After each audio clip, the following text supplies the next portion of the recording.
북한이 4차 핵실험을 감행한 지 나흘 만에 핵미사일로 무장한 미국의 전략무기 B-52 장거리 폭격기가 한반도 상공에 출동했습니다. 미 전략무기가 애초 예상보다 빨리 한반도에 출동한 것은 한국과 미국 정부가 북한의 핵실험 상황을 중대한 도발로 인식하고 있기 때문으로 분석되는데요. 한미는 북한의 핵실험에 대한 보복과 무력 시위 차원에서 단계별 군사적 조치를 계속해 나갈 계획인 것으로 알려졌습니다. 긴장이 고조되고 있는 한반도의 정세, 이슈 토론에서 살펴봅니다.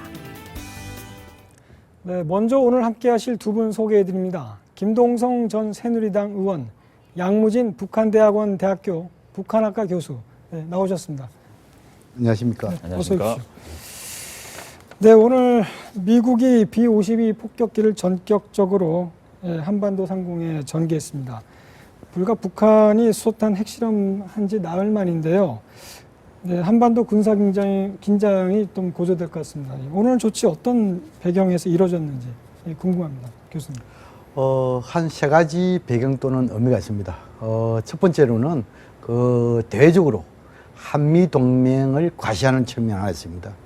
두 번째로는 이 북한에 대해 가지고 북한의 추가 도발에 대한 응징의 의지를 보여주는 그런 메시지였고, 마지막 세 번째로는 우리 내부적으로 우리 국민들에게 나름대로 심리적인 안정감, 다시 말해서 한미동맹의 굳건함과 함께 우리 국방력의 튼튼함, 이런 심리적인 안정감을 보여주는 그런 의도가 담겨 있다고 분석합니다. 네, 김 의원님도 같은 의견이신가요? 예, 뭐 덧붙일 게 없을 정도로 한미동맹 과시하고 또 무력 시위하는 거죠. 예. 무력 시위인데 일각에서는 또 한반도 긴장만 좀 고조시키는 거 아니냐, 이런 비판의 목소리가 있습니다. 근데 저런 도발이 있었는데 그렇다고 가만히 있는 것은 또 다른 나쁜 신호로 해석될 수 있기 때문에 저는 반드시 필요한 조치라고 생각합니다. 근데 미국이 이제 B-52 말고도 좀 더 첨단화된 전략 무기를 추가로 한반도에 배치한다고 합니다. 이렇게 핵 잠수함 항모도 오고 F-22 최신의 전투기도 온다는데, 이렇게 좀 계속 핵실험을 했지만 좀 이렇게 긴장을 갖다 계속 고조시킬 필요가 있는지. 그래서 이제 긴장 고조에 대한 요인이라는 것은, 근본적인 요인이라는 것은 한반도가 정전 체제라는 측면, 그것이 가장 나오고, 두 번째로는 북한의 도발성. 김정은 제1위원장이 나름대로 적극적으로 과당성을 보여주는 이것도 요인이 있겠지요. 마지막 세 번째로는 우리가 거기에 대해서 충분히 대비를 하면서 상황 악화 방지를 노력해야 되는데, 그 측면 또 약간 좀 우리가 되돌아올 필요가 있습니다. 일례로 북한이 핵실험을 했는데 그 핵실험에 대해서는 북한의 여러 가지 의도가 있겠죠. 그런데 과연 우리가 북한의 핵실험 하기까지 상황 관리를 잘했느냐. 다시 말해서 육자회담이 중단된 상태, 북미 관계가 악화된 상태, 더 나아가서 남북 관계도 상당히 불신의 깊은 속에서 악화되었잖아요. 이런 상황에서 북한이 이 핵실험에 칼을 끄잡는데, 여기에 대해서 우리가 정말로 북한의 비핵화, 핵 억제력, 여기에 대해서 노력했는가 도 필요 있고, 그 다음에 이제 북한이 핵실험을 한 이상 그에 대한 나름대로 응분의 대가는 해야 되겠죠. 그 대가도 여러 가지 있을 수 있습니다. 첫 번째는 유엔 안보리의 대북 제재가 있고, 또 그리고 한미 동맹에 의한 제재가 있고, 또 우리의 독자 제재가 있을 수 있습니다. 이러한 제재만으로 과연 이런 한반도의 긴장을 완화시킬 수 있어가지고 뭔가 할 수 있는 게 있다면 괜찮은데, 그런 부분에 대해서 우리가 좀 더 깊은 반성이 필요할 때가 아닌가 생각됩니다. 근데 실제로 B-52 이번 출동이 대북 확성기 방송을 제기했는데, 그 다음에 2단계 조치라고 좀 해석하고 싶습니다. 근데 확성기 방송하면은 긴장이 고조될 줄 알았는데, 실제로 보면 북한이 별다른 반응이 없습니다. 좀 이렇게 우리 정부가 판단 착오 아니냐, 그런 지적이 있는데요. 네, 의원님. 근데 저는 오히려 반대로 생각을 합니다. 뭐냐면 저희가 이제 국방위 할 때 많이 했던 얘기가 이런 얘기가 있어요. 짖는 개는 물지 않는다. 막 그냥 불바다로 만들겠다 어쩌겠다 이런 식으로 막 왕왕 짖을 때는 오히려 저는 안전하다고 생각합니다. 그리고 지금 이렇게 모든 미국의 전략적 자산들이 총출동을 할 태세인데, 이럴 때 도발을 할 가능성은 저는 오히려 가능성은 낮다고 보고요. 그러나 이제 조용히 있다가 기습을 할 수가 있어요. 짓지 않는 게가 오히려 무섭습니다. 그래서 저는 조용히 있다가 기습하는, 추가 도발하는 오히려 이 가능성이 더 높다고 봅니다. 네, 뭐 추가 도발 가능성을 이렇게 조심스럽게 전망했는데 교수님 뭐 어떤 그렇습니다. 우리의 대북 확성기 방송 또 그리고 한미동맹에 의한 미국의 B-52 전투 전략 폭격이죠. 출격 이런 저 연관을 가지고 있습니다. 혹시나 북한이 우리 대북 확성기에 대해서 추가 도발할 때는 이 B-52라는 전략 폭격에 의해서 강력한 응징을 할 수 있다는 보여주는 측면, 또 그리고 그걸 보여줌을 해가지고 다시 추가 도발을 하지 말라는 경고의 메시지이기 때문에 서로 연계되어 있다 보여지고, 그런데 아마 북한도 지금 현재까지는 지금 조용하게 있습니다. 우리의 대북 확성기 방송 또 그리고 오늘의 B-52 전략폭격이 출현이 돼가지고, 그것은 뭐냐 하면 아마 북한이 있어가지고 이 추가적인 도발 여기에 대해서 타이밍과 도발의 수위에 대해서 나름대로 전략적인 조절을 하고 있지 않느냐. 다시 말해서 지금 현재는 북한 내부적으로 수소폭탄 그리고 수중탄도 미사일 시험 발사 성공에 대한 자축련이죠. 이걸 통해 가지고 체제 결속을 이끌고, 또 그리고 지금 현재 혹시나 우리 정부가 대북 확성기에서 가지고 김정은 제1위원장에 대한 존엄 문제 좀 더 수위를 높이고, 더 나아가서 이 B2 스텔기라든지 핵항공 모함이라든지 뭐 이런 것이 온다 하면은 북한 또한 적극적으로 반발할 가능성이 높다. 그 반발의 수위는 점차적으로 높일 것이다. 저는 그렇게 전망합니다. 네, 그럼 지난해 8월이죠. 벌써 그때 전쟁 직전까지 가는 일촉즉발의 위기였는데 그게 다시 재현될 수 있다. 뭐 이렇게 보십니까? 북한도 이 수위 조절을 한다면은 재현 가능성 배제할 수 없다고 생각합니다. 그런데 이제 지난 8.25 합의 전후의 과정과 지금의 상황은 다릅니다. 물론 북한이 원인을 제공했다는 측면에서는 똑같지만도, 그러나 대응에서는 다를 수밖에 없습니다. 다시 말해서 지난 8.25 합의까지는 북한이 지뢰 도발을 했죠. 또 그리고 아직까지 뭐 확인 중에 있습니다만도 우리 학생계에 대해서 폭격 도발 여기에 대해서 우리 자체적으로 대응을 한 거 아니겠습니까? 그런데 이번에는 뭡니까? 북한의 핵실험에 대해서 우리 확성기라고 또 한미동맹에 의해서 B-52 정부가 보낸 거 아니겠습니까? 그런 점을 봤을 때 북한이 도발이 있어가지고 수위는 아마 조절하겠지만도 특히 최상의 수위는 남겨둘 것이다. 그 수위가 뭐냐 하면은 혹시나 유엔 안보리의 대북 제재 이것이 강화된다면 지금 이제 동창리의 미사일 발사장이 확대 완성됐죠. 여기에서 장거리 로켓 또는 대륙간 탄도미사일로서 아마 맞대응 시위를 하지 않을까 조심스럽게 전망을 합니다.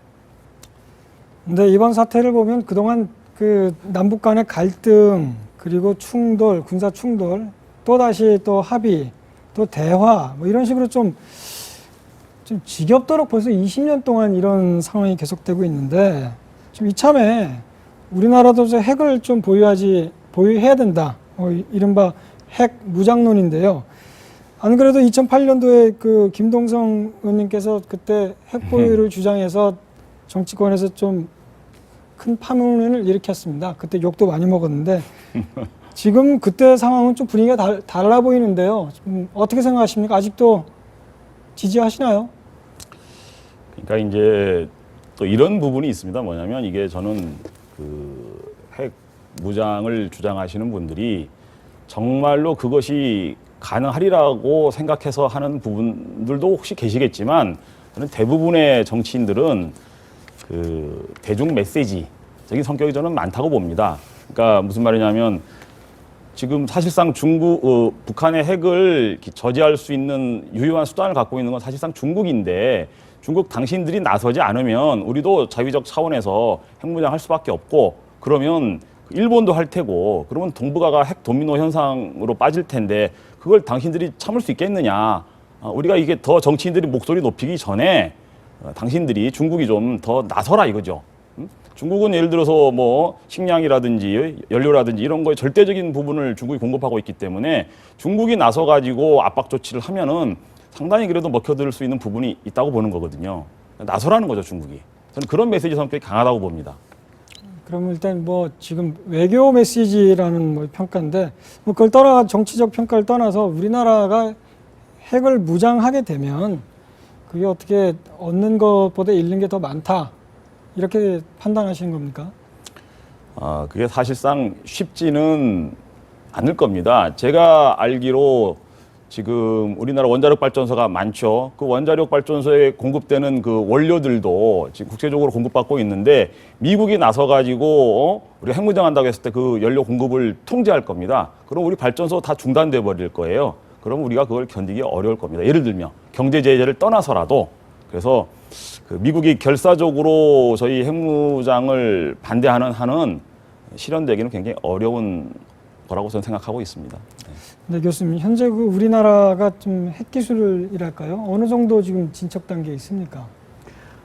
그래서 이제 그 방금 우리 김동성 의원님께서 잘 지적해 주셨는데 지금 이제 우리 한미 간의 원자력 협정이 있습니다. 그 원자력 협정에서 핵물질 재처리 이것도 우리 마음대로 못합니다.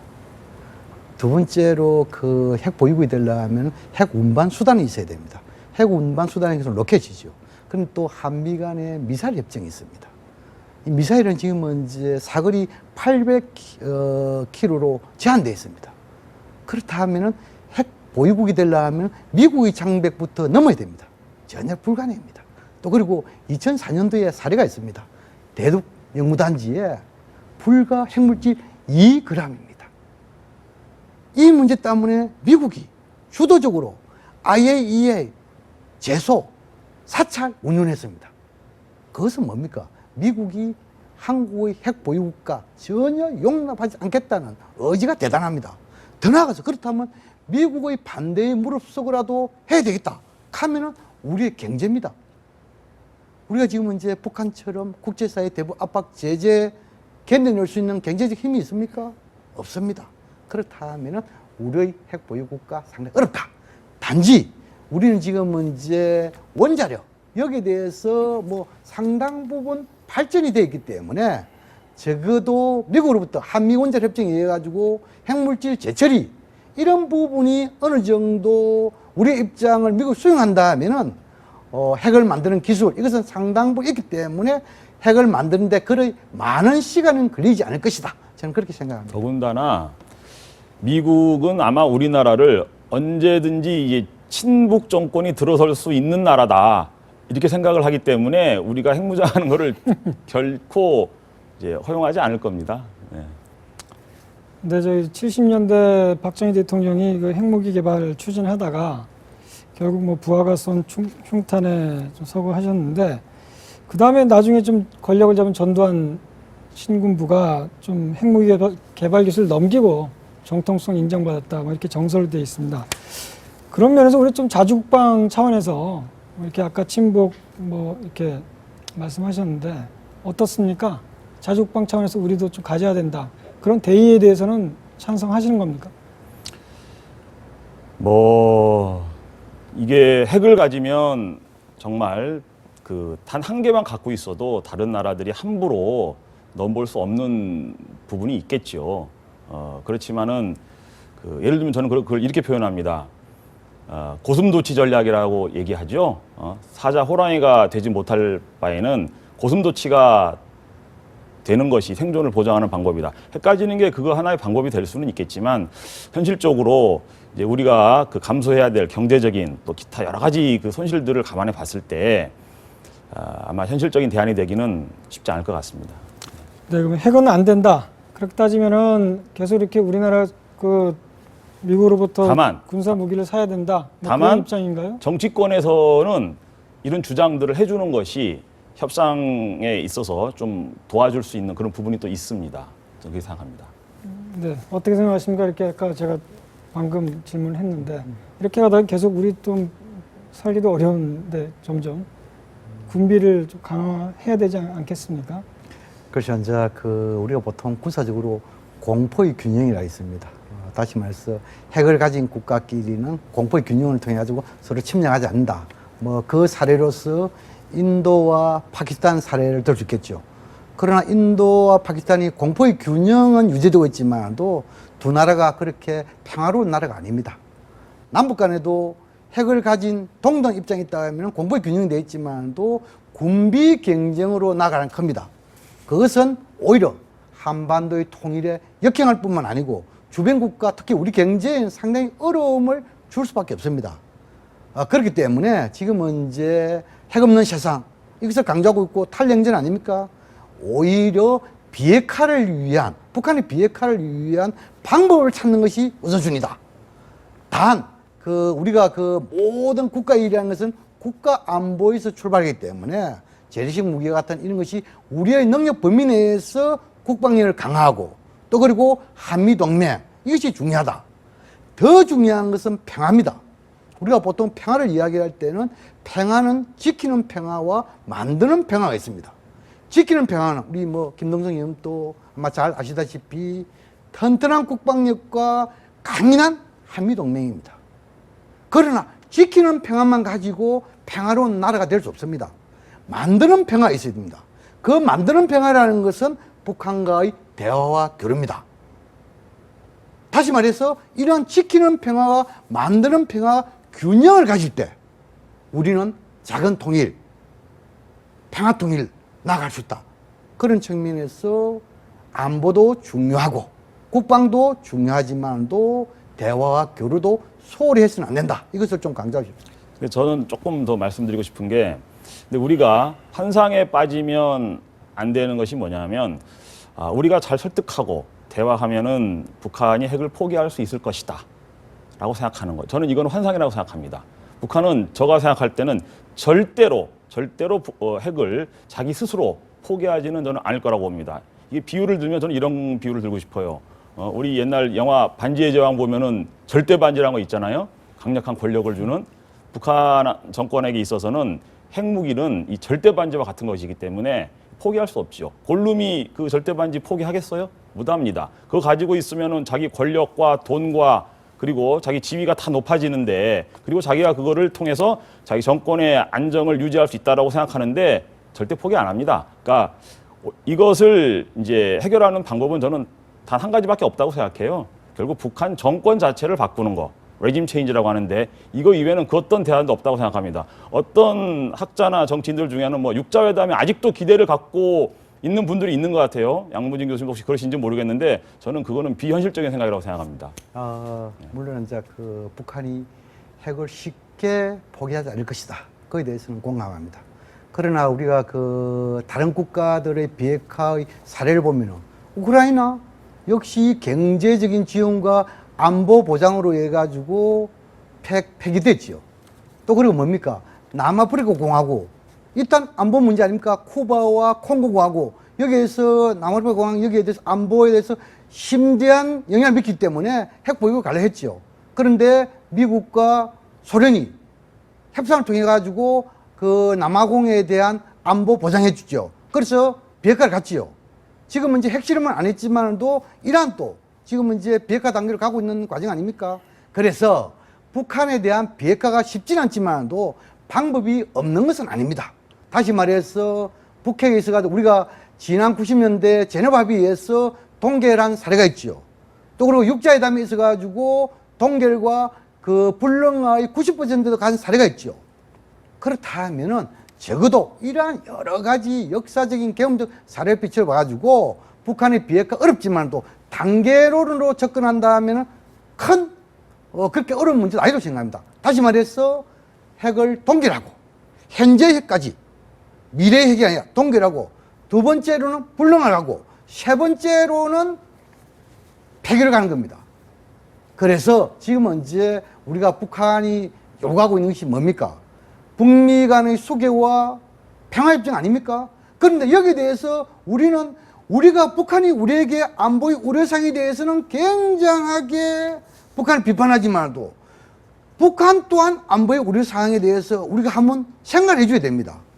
그래서 서로의 안보 우려사항을 감수하는 측면에서 대화를 한다면 다소 시간이 걸리겠지만도 영 무리한 접근은 아니다. 저는 그렇게 생각합니다.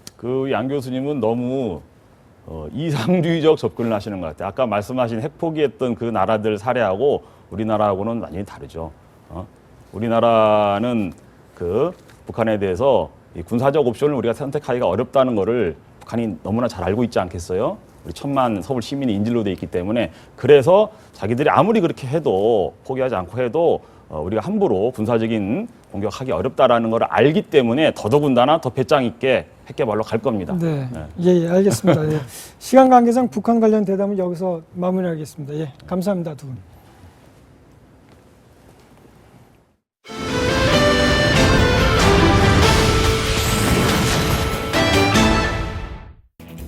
안철수 의원이 추진하는 신당인 국민의당이 창당 발기인 대회를 갖고 창당준비위원회를 공식 발족했습니다. 미래를 향한 담대한 변화를 내세운 국민의당은 다음 달 2일 중앙당 창당을 목표로 시도당 창당, 외부 인사 영입 등에 박차를 가할 것으로 보입니다.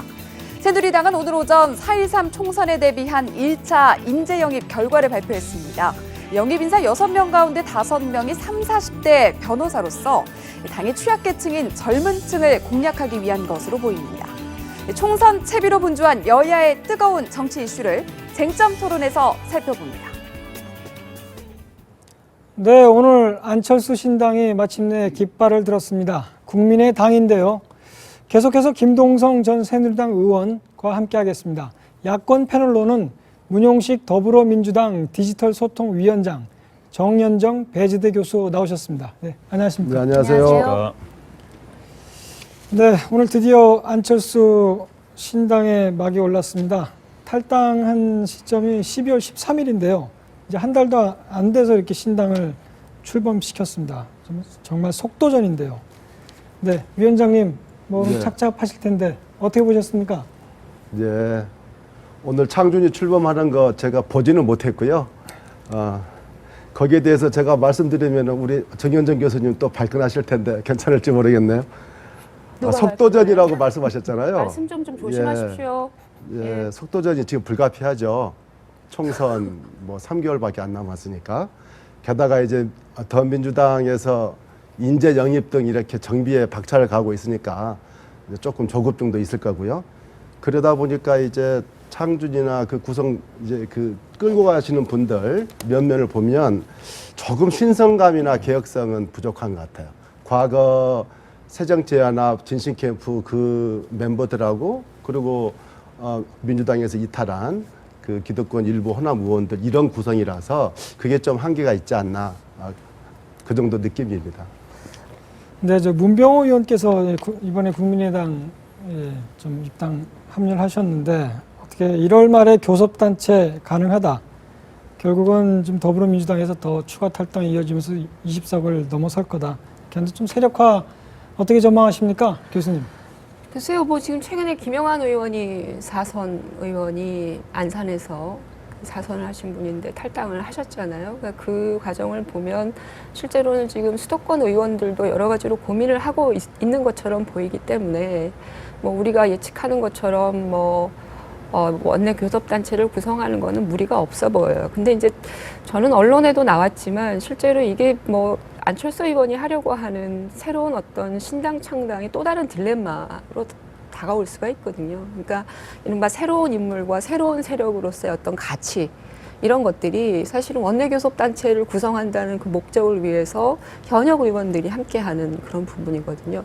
정치를 하기 위해서는 현실적으로 하기 위해서는 굉장히 필요한 부분이지만 실제로는 새정치 세력들이 실제로 가져가야 되는 새로운 길에 대한 이미지 이런 부분에는 상당 부분 효과를 발휘하기가 어려워서 많은 사람들이 지금 우려를 하고 있는 것처럼 언젠가는 안철수 의원의 신당이 그런 딜레마를 또 겪게 될 거고 당장 선거가 다가오게 되면 이제 공천 문제, 그러니까 뭐 현역 국회의원들 뭐 기득권 내려놓지 않고 계속 자기 지분을 챙겨가는 이런 과정들에 대한 비판이 상당히 있었잖아요. 그리고 안철수 의원도 그 부분에 대한 상당 부분 더불어민주당에 있을 때, 과거 새정치민주연합에 있을 때도 비판도 하고 그랬는데, 그러니까 이런 어떤 그 과오를 또는 과거 정치의 어떤 패단을 반복하지 않는 그런 어떤 것들이 보여져야 되고, 그런 차원에서는 저는 오히려 교섭단체가 가능하다 안 하다 이런 쪽보다는 어떻게 하면 새로운 정치를 그들과 함께 실현할 건가. 그들의 기득권을 어떻게 당내에서 내려놓게 하고 그리고 어떤 그런 질서들을 바꿔낼 건가.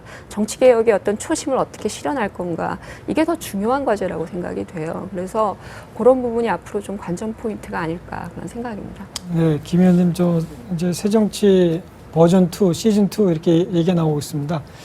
어떻게 국회의원을 지내신 분으로서 어떻게 보십니까? 가능하다고 보십니까? 지금 근데 저는 이렇게 봅니다. 국민들 입장에서 볼 때는 그래도 뭐 메뉴가 다양한 게 좋은 거 아니에요? 여러 선택할 수 있는 정당들 여러 개 나와가지고 또 색깔들도 좀 여럿이 있을 테니까 저는 국민들 입장에서 보면 되게 좋은 거라고 생각을 하는데 지금 우리 정 교수님 말씀하신 대로 과연 새정치가 가능할 것인가 하는 부분에 대해서는 조금 더 기다려 봐야 될 것 같습니다. 네, 제가 한 말씀 드릴게요. 정 교수님께서 아주 정확하게 표현하셨다고 생각을 해요. 딜레마에 빠져 있다. 그게 교섭단체 가능할 겁니다. 의원들, 탈당한 의원들 이렇게 구성하면 20명 될 수 있겠죠. 금방 말씀하신 수도권의 김영환 의원. 그런데 문제는 김영환 의원 2008년에 무소속으로 출마한 적이 있었어요. 그때 후보는 자기를 찍어주고 정당 투표가 있지 않습니까? 정당 투표는 새누리당, 그때 한나라당일 겁니다. 한나라를 밀어다오 이렇게 유세를 했던 분이에요. 그래서 민주당의 많은 지지자들은 이분이 아직까지도 민주당에 있나 하는 것을 의아하게 생각할 정도의 그런 분들이죠. 그래서 그런 의원들을 모아가지고 20명 교섭단체 하는 거야 가능할 텐데 그때 명분으로 내건 새정치는 어찌 되느냐 해서 결국은 명분과 실리가 충돌하는 그런 현상이 생길 텐데 그럴 때 어떤 선택을 할 거냐가 가장 중요한 키포인트죠. 그런데 정치에서 어려울 때는 명분을 선택하라 그런 말이 있지 않습니까? 눈앞에 당장의 이해관계보다는 교섭단체 구성하면 당장 돈도 들어오고 의사결정에서 국회에서 교섭도 하니까 실권도 생기고 좋지요. 하지만 그 실권, 실리를 따지다가 새정치라는 명분을 잃어버리면 그건 앞으로 길이 더 험난하지 않겠느냐 그런 걱정이 들어서 정확하게 새정치는 교섭단체를 구성하는 그 순간에 엄청난 딜레마에 빠질 거다 그렇게 보여집니다. 그럼에도 불구하고 이제 저는 좀 희망적으로 보고 있어요. 그러니까 이 실험 자체가 갖고 있는 여러 가지 파급 효과들이 있죠. 그 신당은 그런 딜레마를 놓고 치열하게 고민하고 치열하게 방법을 찾을 겁니다. 저는 그럴 거라고 믿고 있는데 근데 더불어민주당과 새누리당은 과연 과거에 그렇게 자신들이 하겠다라고 하는 새정치 또는 뭐 지금 더불어민주당 같은 경우에는 인물 교체가 어떻게 되고 있는지도 지금 관심이 없어요. 그러니까 이런 여러 가지 과정들이 오히려 그쪽으로 관심이 쏠리면서 그 부분들이 갇혀서 제대로 이루어지지 않을까 봐. 그러니까 사실은 그런 어떤 내용들이 필요하고 오히려 새누리당과 더불어민주당도 자신들이 가졌던 초심, 그러니까 뭔가 국민들에게 사랑받기 위해서 새정치하겠다, 혁신하겠다라고 하면 그 부분이 함께 같이 일어나야 될 것 같아요. 네. 그게 제대로 이루어지지 않으면 신당도 방만해질 수밖에 없거든요. 그렇다면 이른바 제가 계속 주장하는 것처럼 혁신 경쟁이 정치권에서 제대로 일어나서 신당은 그런 딜레마를 제대로 초심대로 가져가고 또 기성정당들도 그런 부분들을 바꿔내는 이런 모습들로 함께 가는 그런 모습들이 좋을 것 같고요. 네, 제가 한 가지 좀 말씀 덧붙여서 드리고 싶은 것은 사실은 탈당을 했다고 해서 그 사람들이 모두 나쁜 정치인이다 이렇게 매도하는 건 바람직하지 않습니다. 과거에 그분들이 어찌됐건 간에 새정치민주연합 민주당 안에서 활동을 하셨던 분들이고요. 그런데 이분들이 실제로 와서 나올 때 가졌던 그 초심이 뭐냐 하면 이른바 그 내부에서 이루어지고 있는 주류의 기득권 질서에 대한 문제 제기도 했고 혁신 없는 그런 어떤 기계적인 물갈이 이런 부분에 대해서 문제 제기도 한 거 아니겠습니까? 그렇다면 그런 문제의식을 갖고 오셨으면 신당에 오신 만큼 과거에 자신들이 갖고 있었던 새로움에 대한 그런 요구를 하기 위해서는 가장 먼저 이분들이 하셔야 될 것은 자기 기득권을 내려놓으셔야 돼요. 불출마도 용감하게 선언하시고 이렇게 해야 함께 할 수 있는 길이 열리는 거거든요. 그래서 그분들이 그걸 하는지 안 하는지를 우리가 좀 지켜봐야 돼요. 그걸 제대로 하지 않는다라면 지금 말씀하신 것처럼 탈당까지 한 구태한 의원이 되겠죠. 그러나 네, 알겠습니다. 그분들도 그런 걸 할 준비가 되어 있다라고 저는 생각을 해요. 알겠습니다. 저 지금 안철수 신당 갖고 좀 전국 정당화 이렇게 무당파와 좀 영원한 패권주의의 염증이라는 분들이 안철신당을 지지하는 걸로 돼 있지 않습니까? 그런데 자, 김동수 의원님 좀 고향이 전라남도 순천이라고 들었습니다. 예. 근데 지금 호남 출향민 성동구로 따지면 사실상 절반 가까이 된다 그러는데 뭐 순천의 이정현 의원 같은 그런 처지 같아요. 지금 양쪽은 다 호남 민심은 어떤 호남 민심을 놓고 이렇게 서로 경쟁하는 건데 호남 출신으로서 좀 어떻게 생각하십니까? 호남은 뭐 절대적으로 야당이라고 생각하세요? 어떻습니까? 지금 민심의 현주소가요. 저는 이제 예비 후보자이기 때문에 지역을 제가 많이 다닙니다. 그래서 뭐 호남 향후에 그래도 열심히 가서 인사도 하고 호남 출신 분들이랑 대화를 나눌 기회가 굉장히 많은데요. 아주 그 뼈저리게, 심각하게 아주 이반 현상이 있는 걸 느낄 수가 있습니다. 그 호남 사투리를 심하게 섞어 쓰면서 문재인 대표 욕을 그렇게들 해요. 그 민주당의 뿌리가 호남인데 호남 사람들을 너무 홀대한다 이러면서 뭐 저는 새누리당의 그 후보 아닙니까? 근데 자기들이 이제는 색깔 바꾸겠다 심지어 이렇게까지 얘기하시는 분들을 제가 많이 접했어요, 동네에서. 새누리당으로 간다는 뜻입니까? 아니면은 뭐 근데 저희한테까지 오시기야 하겠습니까만은 어쨌든 그 더불어민주당에 대해서는 배신감을 많이 느끼고 있는 걸 제가 확인할 수 있었습니다. 예. 예. 저 뭐 최근에 또 최재성 홍무본부장의 사무총장이셨는데 뭐 안철신당이 지나치게 호남 편준으로 가니까 호남파리 하지 말라 이렇게 비판하셨는데 어떤 의미인가요? 그러니까 호남팔이라고 하면 호남 민심을 팔아먹지 마라 그 말 아니겠습니까? 그러니까 호남 민심을 정확하게 읽어다오 그런 말이겠죠. 금방 김동성 의원님 호남 사람들이 오히려 문재인 대표에 대한 반감이 아주 심하더라 그런 말씀인데 그것의 이면을 좀 정확하게 볼 필요가 있죠. 호남 민심은 민주당과 더불어서 그동안에 김대중 대통령이 이끌어왔던 민주당과 더불어서 이 나라의 민주주의와 군사독재에 맞서서 민주주의를 위해서 싸워왔던 당 아닙니까? 재벌 특혜 경제에 맞서서 서민 경제를 위해서 싸워왔던 당입니다. 그리고 남북 대결과 맞서가지고 남북 평화 통일을 위해서 싸워왔던 그런 민주주의와 서민 경제와 평화 통일을 지향하는 당이었고 그걸 호남민들이 압도적으로 전폭적으로 지지를 해왔죠. 그게 호남 민심이죠. 그런 정체성이 그걸 위해서 더 잘 싸워다오. 그래서 단결해서 새누리당의 재집권만은 막아다오 하는 것이 호남 민심인 거죠. 그런데 일부 그동안에 잘 싸워오지 못한 게 있어요. 그렇게 미루어졌는데 왜 선거 때마다 지냐? 그리고 왜 민주주의를 훼손하는 것에 대해서 강력하게 싸우지를 못하냐? 야당으로서 정체성이 뭐냐에 대한 불만이 있는 거예요. 그래서 이런 이반 현상이 있는 건데 일부 문재인 대표에 대한 반감은 분명히 있습니다. 그러나 그 반감이 있다고 해서 이 당의 정체성에서부터 이탈하지는 않아요. 그걸 마치 그런 정체성에 이탈한다고 해서 탈당해가지고 호남 민심을 왜곡하는 그래서 뭐 중도니 뭐니 이렇게 하는 건데 이것은 좀 짧게 민심의 왜곡이다. 그래서 네, 그런 자신의 어떤 정치적인 생명 연장을 가지고서 호남 민심을 팔아서 연장을 꾀하지 마라 하는 뜻으로 호남 파리를 하지 마라 그렇게 말씀한 걸로 압니다. 발언 자체가 네. 그 사실은 최재성 뭐 지금 당직자이시기도 하지만 참 죄송한데요. 좀 발언 자체는 좀 찌질하다 이렇게 봅니다. 호남의 민심 제가 지난주 금요일 날도 호남을 다녀왔거든요. 근데 지금 김동성 의원께서는 어찌 보면 뭐 고향의 얘기라고 하면서 말씀하셨지만 제가 택시를 타고 또 행사에 가보고 이건 저희 뭐 그 안철수 의원 측의 행사는 아니었습니다만 가서 얘기를 하는 걸 들어보면 말씀하신 것처럼 이 더불어민주당이 수권이 가능하냐 이거에 대한 근본적인 문제 제기를 한 거죠. 여러 가지로 지난 그 대선부터 시작해서 문재인 대표 후보에게 90% 이상 지지를 몰아줬어요. 그런데 졌단 말이죠. 진 걸로 미워하는 건 아닌 것 같아요. 제가 볼 때는. 지고 난 이후에 얼마만큼 재건 가능하도록 적극적인 노력을 했는가라고 하는 거죠. 육참골단하고 자기를 아주 완전히 바꿔서 수권 가능한 능력 있는 정당으로 바꾸는 대표에 대한 어떤 기대감도 전 일부 있었다고 봐요. 근데 그런 것은 전혀 이루어지지 않고 당은 통합되기보다는 분열되고 게다가 또 그 문재인 당대표는 호남을 이른바 혁신돼야 되는 대상으로 혁신의 어떤 기치를 내걸고 물갈이의 대상으로 지목하고 뭐 이런 과정들이 계속 호남 유권자들에게 목도되었던 부분이거든요. 네, 그러니까 저는 알겠습니다. 과정에 대한 실망감이 가장 크다라는 것이고 네. 호남파리는 짧게 전혀 하시죠. 이루어지는 일은 아니죠. 네. 예, 예.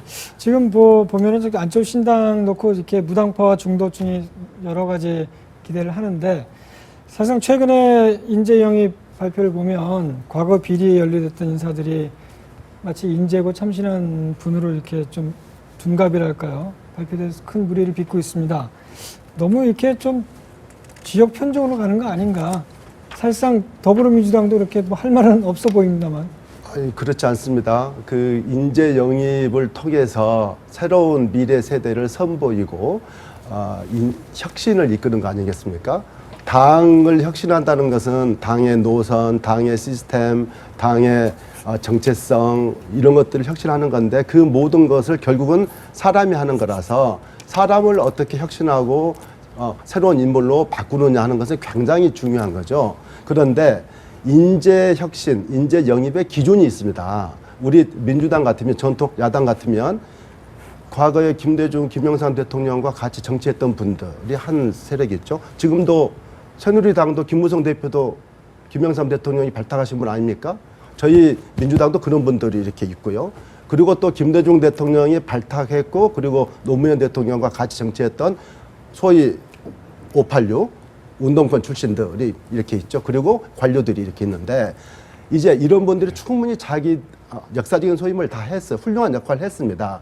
지금 앞으로 미래를 끌어갈 정치의 지도자들은 그동안에 각 그 전문적인 생활 영역에서 전문가로서 검증돼서 그 대중들로부터 존경을 받는 사람들, 유능한 능력이 있는 전문가들, 그리고 상식과 민주주의에 대한 원칙에 투철한 도덕적인 분들, 이런 분들로서 새롭게 세대 교체를 해보자 하는 것이 지금 인재 영입의 큰 방향이라고 할 수 있습니다. 거기에 맞추어서 네. 저희 민주당은 각계의 전문가들을 발탁하고 있고 과감하게 젊은 분들을 앞세워서 미래로 가고 있는 거죠. 네, 그런 점에서 알겠습니다. 예. 방향을 잘 잡아서 가고 있는 겁니다. 철회는 왜 하셨나요? 저기 오늘 안철수. 그 새누리당도 오늘 인재 영입 발표를 했습니다. 뭐 인재 영입이라고 해서 이분들 비례대표 받고 이렇게 나가는 건 아닌데 좀 그 더불어민주당에 비해서는 좀 급이 떨어진다 뭐 이런 비판론도 있는데요, 저 의원님. 원래 그 새누리당은 전략 공천을 하지 않겠다 이렇게 돼 있는데 전략 공천하지 않으면 인재가 들어올 수 있는 문이 좀 좁은 거 아닙니까? 어떻게 해야 된다고 보십니까? 그래도 지금 원칙의 문제니까요. 근데 또 그 부분에 있어서도 지금 말씀하신 거랑 좀 다르게 전략 공천 비슷하게 지금 운영될 수 있는 여지를 지금 남겨뒀지요. 지금 경선 그 공천 룰에서. 그래서 그 운영의 묘를 잘 살리면 단수 공천, 우선 공천 이런 것들이 살아있기 때문에 뭐 전략 공천 식으로 운영될 수 있다고 저는 보고 있는데요. 네. 어떻게 예. 민주당 아니 더불어민주당에서는 그 예. 전략 공천을 이번에 할 계획이죠? 전략 공천 20% 범위 안에서 하도록 되어 있고요. 그런데 지금 영입하신 분들은 비례를 준다거나 지역에 전략 공천 해준다거나 그걸 약속받고 들어오신 분들이 아닙니다. 저희 당의 미래 주역으로서 입당을 하신 분들이에요. 그냥 영입을 해서 다른 조건이 붙어 있지 않은 분들입니다. 네. 안철수 신당 인재 영입에 좀 굉장히 좀 장애 들어올 사람이 별로 없다 이렇게 지적받고 있는데 어떻게 풀어 나갈 생각입니까? 들어올 사람이 없는 거는 아닌 것 같고요. 최근에 그 뭐 스폰서 검사 영입 문제로 인해서 정말로 그 일어나서는 안 되는 일이 일어난 거죠. 그러니까 이 뭐 새정치 한다고 하면서 전혀 그 새정치에 어울리지 않는 인사들을 마구마구 영입을 하는 그런 인물 경쟁은 절대로 필요 없다라는 겁니다. 그리고 뭐 입이 10개라도 그 안철수 의원 신당 쪽에서는 할 얘기가 없는 거죠. 근데 어쨌든 뭐 그 참여하고자 하는 어떤 개인들의 의지는 상당히 높은 걸로 제가 알고 있어요. 다만 아까 말씀드린 것처럼 안철수 의원이 국민들의 눈높이에 맞는 정치인에 대한 걸 강조해 왔던 것처럼 거기에 적합한 인사를 어떻게 내부 검증 시스템을 통해서 제대로 추천해서 갈 거냐, 이 부분을 제대로 정신 차리고 하지 않으면 얼마나 좋은 인물들이 와도 아무 소용이 없습니다. 그 부분을 명심할 필요가 있고요. 아마 그래서 지금 내부에서는 이렇게 지금 여러 채널을 통해서 들어오는 인사 추천이라고 하는 것을, 인물 추천을 좀 더 시스템화시키는 방법에 대한 고민을 하고 있고, 그다음에 중복 검증이라고 하는 거, 그러니까 교차 검증 같은 것들을 해서 최소한 지난번 그 스폰서 검사건처럼 3시간 만에 영입을 철회하는 이런 무책임한 이런 일은 일어나지 말아야 한다. 그런 생각이고요. 그래서 저는 오히려 시스템이 중요하다. 어떤 아니, 인물이 들어오느냐, 뭐 컬러가 중요한 게 아니라 정 교수님, 좋은 인물에 예. 대한 어떤 네. 시스템화가 저는 거기에 대해서 중요하다고 워낙 봅니다. 중요한 문제라서 한 말씀 드릴게요. 이번에 국민의당에서 인재 영입의 그 영입 참사는 언론에서도 시스템 검증 시스템의 문제라고 그러고, 안철수 대표 자신도 시스템의 부재라고 이렇게 반성을 하시던데, 이건 검증의 문제가 아닙니다. 그렇게 생각하시면 큰 오산이고요. 검증 이전에 누구를 영입할 것인가 하는 인재에 대한 비전과 철학의 문제입니다. 지금 필요로 한 인재는 미래 세대를 발탁하고 젊고 참신하고 각 분야의 전문가들, 그럼 일치월장할, 잠깐만요. 네 번째 영입하신 분을 왜 잠깐만요. 철회하셨어요? 그것부터 얘기를 하세요. 그 비전이 그러니까 없어서 검증의 철회하신 건 문제가 아니잖아요. 아니고요. 검증의 문제는 네. 부차적인 문제고, 그걸 말씀하시면 그 돼요. 전에 네.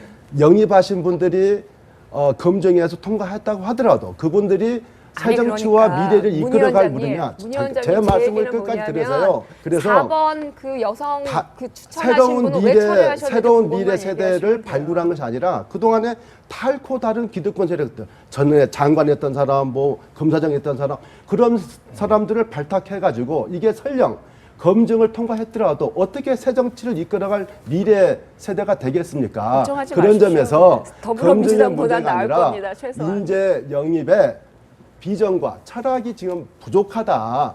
시스템 따지기 전에 먼저 철학과 비전부터 세워주십사. 제가 그 말씀드리는 말씀입니다. 건 뭐냐면요. 더불어민주당이 사실은 여기서 얘기 안 하고 지나가는 것 중에 하나는 뭐냐면, 제가 누누이 말씀드리지만 4번 여성 의원에 대한 그 후보에 대해서 왜 철회했는지, 그분이 가치와 비전이 없어서 네. 철회하셨습니까? 라는 거죠. 네. 그거에 대해서 자성하시라는 거예요. 네. 시스템 얘기를 하는 이유는 뭐냐면, 스스로 잘못된 부분에 대한 과정에 대한 회고가 있었기 때문에 나오는 얘기지, 언론에서 그냥 막 하는 얘기 아니라는 점이고요. 예, 알겠습니다. 그러니까 이 스스로의 문제는 시스템을 이 갖추는 게 문제는 필요한 여기서 거죠. 좀 새누리당이 최근에 그 공천룰을 거의 확정을 지었는데 여성에게 좀 파격적인 가산점을 주기로 했습니다. 지금 성동을에서 뛰고 있는데 거기도 누구죠? 좀 진수희 전 아직은 뭐 장관 뛰고 있는데 예, 통합이 안 됐기 좀 때문에 어떻게 보십니까? 지금 이런 공천룰대로는 나경원 의원도 가산점을 받고요. 남자로서 어떻게 역차별 받고 있다고 생각하십니까? 저는 정말 그 여성 가산점 제도는 저는 기본적으로 찬성합니다. 10% 아니고 한 20, 30% 전 줘도 좋겠다 이렇게 생각까지도 하는 사람인데요. 비례대표에 있어서도 지금 저희 50%로 돼 있는데 이거 60, 70 올릴 필요도 있다고 생각합니다. 그런데 다만 좀 예외를 좀 뒀으면 좋겠어요. 그러니까 예를 들어서 장관도 하고 뭐 지역구 의원을 한두 차례 하신 분들한테도 여성이라는 이유로 가산점을 준다 그러면 남자들이 더군다나 신인들이 가가지고 거기 벽을 뚫는다는 거는 거의 불가능할 것 같아요. 그래서 여성 가산점은 찬성을 하지만 지역구 의원을 여러 차례 지내신 분들 이런 분들한테는 좀 예외 조항을 둬서 동등하게 싸우게 하는 게 저는 맞다고 생각합니다. 아까 말씀하신 대로 나경원 의원 같은 경우 전국에 모르는 사람이 없고 전국적 스타인데 그런 분들을 여성이라는 이유로 10% 가산점을 준다? 남자 신인 보고 하지 말라는 얘기죠. 예. 네, 어떻게 더불어민주당도 여성에 대한 비례대표를 절반 주는 시스템입니까? 당연하죠. 법- 비례대표. 법으로 되어 있는 겁니다. 법으로 1번, 3번, 5번, 7번 이렇게 홀수를 무조건 먼저 주도록 되어 있어서 여성한테 우선하고 있고요.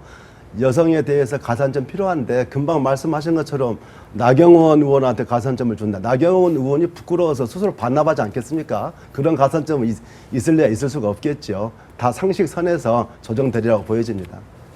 네, 마지막으로 오늘 가장 하이라이트가 안철수 신당 국민의당이 창당됐는데 앞으로 좀 어떻게 좀 짤막하게 그 희망 섞인 전망 좀 해주십시오.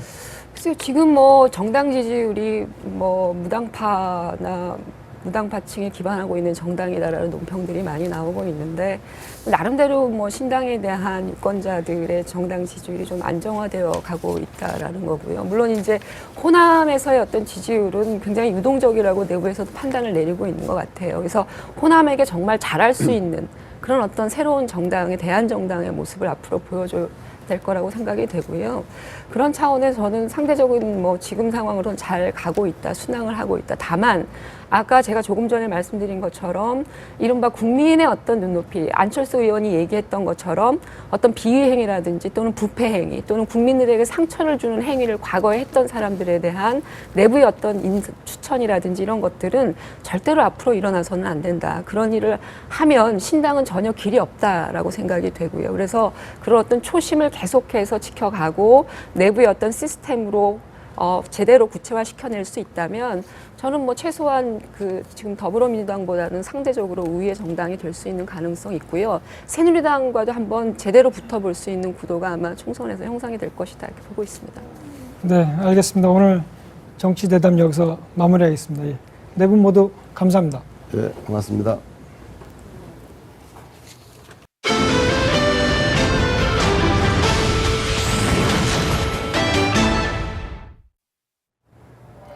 네, 김재현의 정정당당 다음 주 일요일 밤에 찾아뵙겠습니다.